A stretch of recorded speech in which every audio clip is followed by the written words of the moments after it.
So here we have the Fiat 500 on a 17 plate. I'm going to start off by showing you around the outside of the car, and then we'll hop in and run through some controls on the inside. But from the outside, you can see it's a 3-door car with alloy wheels. Let's start off inside the boot and then work our way around the rest of the car from there. So as we approach the boot, you can see we have reversing sensors.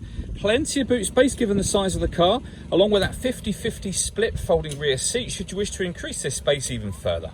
Okay, so we're just going to work our way back round to the front of the car, and then we'll hop in and run through some controls on the inside. But now that we've done a full circle of it, you can see it's in excellent condition the whole way round. Just briefly before we climb in, I think it's well worth seeing the interior from this exterior point of view. There's plenty to run through on the dashboard, so let's hop in and we'll do that right now. Okay, now that we're inside the car, we're going to start with the dials. On the left-hand side, we have the rev counter. We have the fuel gauge on the right-hand side, and then the digital readout for the speedometer in the middle, as well as the total miles for this car, which are 19,073. You've also got various different bits of trip computer information available in that area as well. If we back out to the steering wheel, we have stereo controls on either side and phone controls on either side as well. The phone controls can only be used after such time as you paired the phone up, of course, and that is done over on the touchscreen in the center just here. Hit the phone icon and then follow the instructions on screen from there. We're going to say no to pairing a phone at this point in time. We have the radio, AM, FM and DAB, as you can see. If you want to listen to your own music, you can do that under the media heading. There's plenty of ways of doing that. At the moment, we'll hit cancel, but you can see we have USB input.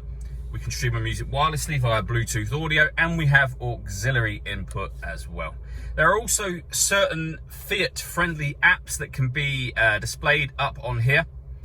So connect up your smartphone, and you'll be able to use that with this screen. Working our way down, this button makes the power steering lighter. We have our hazard warning lights and front and rear fog lights. We then have the air conditioning for the car. So you can determine the temperature, the fan speed, whether you're bringing in fresh air from outside the car or recirculating the air that's in the car, where you'd like the air to be distributed. When you're happy with all of those settings, the air conditioning is on when this little light shows. So it's off at the moment, or on, as you can see, the little symbol there just glowing slightly.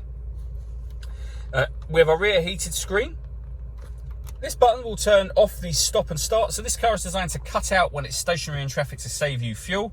You can turn that system off from there. We have electric windows, driver and passenger, a 5-speed manual gearbox, the auxiliary and USB inputs that I mentioned a moment ago, and a 12-volt charging socket.